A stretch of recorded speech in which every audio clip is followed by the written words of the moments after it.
जय भारत साथियों, राष्ट्रहित में आज बात करेंगे बिहार विधानसभा चुनाव के वर्तमान स्थिति के बारे में। वर्तमान स्थिति ऐसी है कि जहां पर विपक्ष अर्थात महागठबंधन को लगता है कि हम चुनाव जीत रहे हैं, क्योंकि बिहार परिवर्तन के मोड में है। ये सही बात है कि बिहार परिवर्तन के मोड में है, लेकिन इतना ओवर कॉन्फिडेंस भी जो है कहीं ना कहीं महागठबंधन को नुकसान पहुंचा सकता है। इस बात को भी तेजस्वी यादव को समझने की आवश्यकता है, क्योंकि वो जिस पार्टी के सामने चुनाव लड़ रहे हैं वो कोई आम पार्टी नहीं है। वो देश ही नहीं बल्कि दुनिया की सबसे बड़ी पार्टियों में से एक है, और वह पार्टी रणनीति, नीति, नियम, सिद्धांत बनाने में सबसे माहिर है। जिस तरीके से ओवर कॉन्फिडेंस में तेजस्वी यादव को लगता है कि हमारी सरकार बन जाएगी,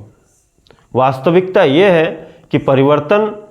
नीति नियम का सिद्धांत तो है, लेकिन इसका मतलब ये बिल्कुल नहीं है कि आप किसी की रणनीति को न समझ पाएँ, किसी की चाल को न समझ पाएँ। राजनीति रणनीति का विषय होता है, और जो सामने वाले की रणनीति को समझ पाता है फिर वो अपने उसके रणनीति के आधार पर जब रणनीति तैयार करता है तब चुनाव में विजय हासिल की जा सकती है। जबकि बीजेपी एक इस तरीके की पार्टी है कि वो जो है क्षेत्रीय जितनी भी पार्टियां हैं, जब चुनाव आता है तब वो तैयारी करना शुरू करती हैं। लेकिन भारतीय जनता पार्टी साल के 365 दिन या 12 महीने जो है हमेशा चुनाव लड़ने के मोड में रहती है। और इस तरीके से भारतीय जनता पार्टी पिछले 15 सालों से, अर्थात एनडीए की जो सरकार है पिछले 15 सालों से, उसको यह बात अच्छे से पता थी कि आने वाले चुनाव में हमें जो है बिहार में जो उठ रहे शासन विरोधी बातें हैं या शासन विरोधी जो गतिविधियां हो रही हैं, उसको थामने के लिए, उसको रोकने के लिए हमें कुछ ठोस कदम उठाना पड़ेगा। और उस ठोस कदम के लिए, जैसे कि कोई भी सरकार हो, कोई भी संगठन हो, कोई भी शासन सत्ता हो, कोई भी पार्टी हो, अगर वो लंबे समय तक जो है शासन सत्ता में काबिज रहती है तो कहीं ना कहीं उससे संबंधित जो है आलोचक की संख्या बढ़ जाती है। और जिसको लेकर के बिहार विधानसभा चुनाव को जीतने के लिए भारतीय जनता पार्टी पिछले 1 साल से इसकी तैयारी में लगी हुई है,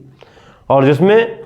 एक के बाद एक रणनीतियाँ तैयार करती है और रणनीतियों को ग्राउंड लेवल पर उतार करके इम्प्लीमेंट करने का भी काम करती है। आज भारतीय जनता पार्टी के द्वारा जिस तरीके से उसको लगता था कि बिहार चुनाव में एनडीए के विरोध में उठ रही जो आवाज़ है, यानी यूथ जनरेशन से जो परिवर्तन के मोड में जा रहा है, जो वहाँ की महंगाई, वहाँ की बेरोजगारी, वहाँ की जो पलायन है, वहाँ की अर्थव्यवस्था, वहाँ की शिक्षा, स्वास्थ्य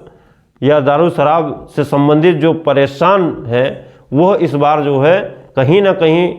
महागठबंधन के तरफ जाएंगे, और महागठबंधन के तरफ जाएंगे तो एनडीए की सरकार कमज़ोर हो जाएगी। इसलिए भारतीय जनता पार्टी ने इस तरीके का जो है समीकरण तैयार किया है, इस तरीके का जो है एक रणनीति तैयार की, जिसमें देश के सबसे बड़े इलेक्शंस कैंपेनर या यूँ कहें रणनीतिकार या यूँ कहें देश के कोने कोने में अलग अलग सरकारें बनाने और बिगाड़ने की क्षमता रखने वाले प्रशांत किशोर को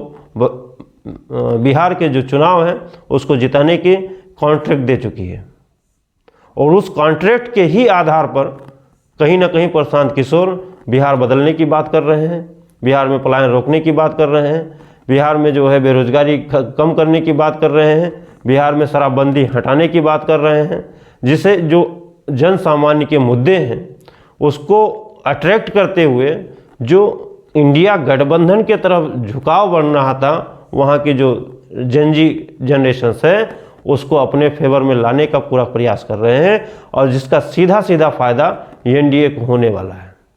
जिस बात को अगर बहुत विस्तार से आपको समझना है तो इसके लिए आपको जो है थोड़ा होमवर्क करना पड़ेगा।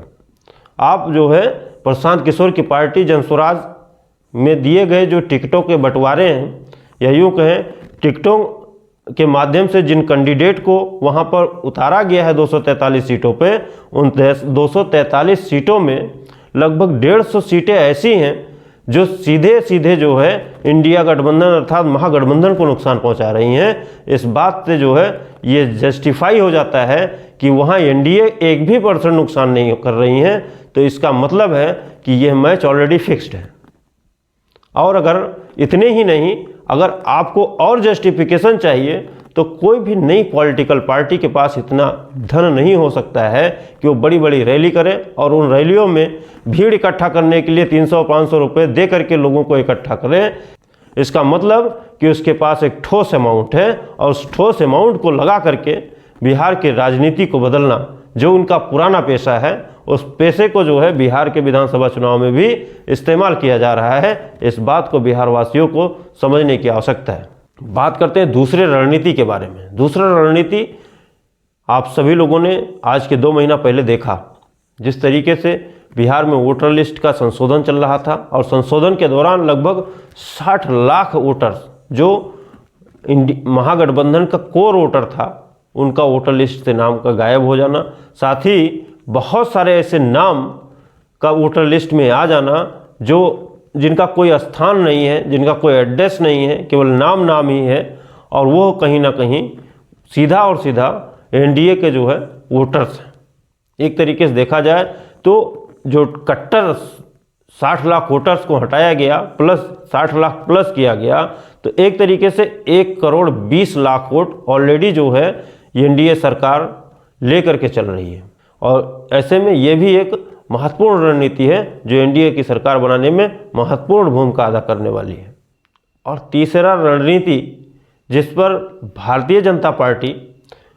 में महारत हासिल है, किसी भी स्टेट का चुनाव हो जहां पर वो पहुंच करके और उस चुनाव को आराम से हिंदू मुस्लिम कर देती है, लेकिन यहां पर विपक्ष अर्थात महागठबंधन को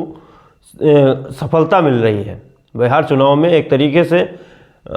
जिस तरीके से भारतीय जनता पार्टी के शीर्ष नेतृत्व या जो है कहें केंद्रीय नेतृत्व इस चुनाव को हिंदू मुसलमान करने में लगा हुआ है, लेकिन इसका तोड़ ऑलरेडी महागठबंधन के तेजस्वी यादव ने निकाल रखा है। वो इस चुनाव को हिंदू मुसलमान में न बढ़ करके वो अगला बनाम पिछड़ा बनाने में लगे हुए हैं, और इसी फार्मूले के आधार पे उन्होंने जो है टिकटों का बंटवारा भी किया है कि जिसकी जितनी संख्या भारी उसकी इतनी हिस्सेदारी के आधार पे उन्होंने टिकटों का भी बंटवारा किया है। लेकिन बीजेपी को यह बात रास नहीं आ रही है। बीजेपी को हिंदू मुसलमान जब तक चुनाव में होता नहीं है तब तक उसको रास नहीं आता है, जिसको लेकर के भारतीय जनता पार्टी ने एक फार्मूला तैयार किया कि 2% वालों को अगर आप डिप्टी सीएम बनाएंगे, 12% वाला सीएम बनेगा तो 19% वाला दरी बिछाएगा। ये बात बीजेपी का सोशल मीडिया सेल या बीजेपी के कुछ रहनुमाई अल्पसंख्यक या मुस्लिम कैंडिडेट इस बात को उठा रहे हैं लगातार कि कम से कम सीएम नहीं तो डिप्टी सीएम ही जो है अल्पसंख्यक अर्थात मुस्लिम कैंडिडेट बना दो। सोचिए जरा, वही बीजेपी जो दिन भर जो है मुस्लिमों का अनहित चाहती है, वो मुस्लिम आज जो है बिहार के विधानसभा चुनाव में डिप्टी सीएम के पद की दावेदारी की वकालत करती दिख रही है, ताकि और इस बात को तेजस्वी यादव बखूबी समझते हैं कि जैसे ही किसी मुस्लिम चेहरे को जो है डिप्टी सीएम नियुक्त किया जाएगा, ठीक वैसे ही जो है भारतीय जनता पार्टी का भी समय लौट आएगा और वो इस चुनाव को हिंदू मुस्लिम कर ले जाएगी। और इसीलिए अभी तेजस्वी यादव डिप्टी सीएम किसी अल्पसंख्यक फेस को जो है रख करके चुनाव नहीं लड़ रहे हैं। हालांकि उनको आने वाले समय में डिप्टी सीएम अल्पसंख्यक से देना पड़ेगा यदि लंबी राजनीतिक कैरियर तय करना है तो। और चौथी और अंतिम सबसे बड़ी रणनीति है भारतीय जनता पार्टी की, जिस तरीके से विपक्ष यानी महागठबंधन तेजस्वी यादव का पीडीए फार्मूले पे काम कर रहा है, उस पीडीए फार्मूले को तोड़ने के लिए, उस पीडीए फार्मूले को रोकने के लिए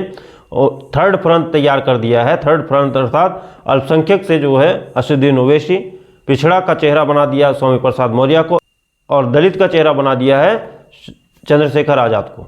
जो कि वास्तव में कहीं ना कहीं जो है पीडीए के फार्मूले को कमज़ोर करने में लगे हुए हैं। ख़ास तौर से अगर ये पीडीए फार्मूले पर जो तेजस्वी यादव काम कर रहे हैं उसमें अगर ये अधिक से अधिक वोट काट पाने में सफल हो गए तो निश्चित रूप से ये महागठबंधन के लिए बहुत बड़े नुकसान की बात हो सकती है। और इसलिए यदि कोई भी संगठन ये कहे कि जो है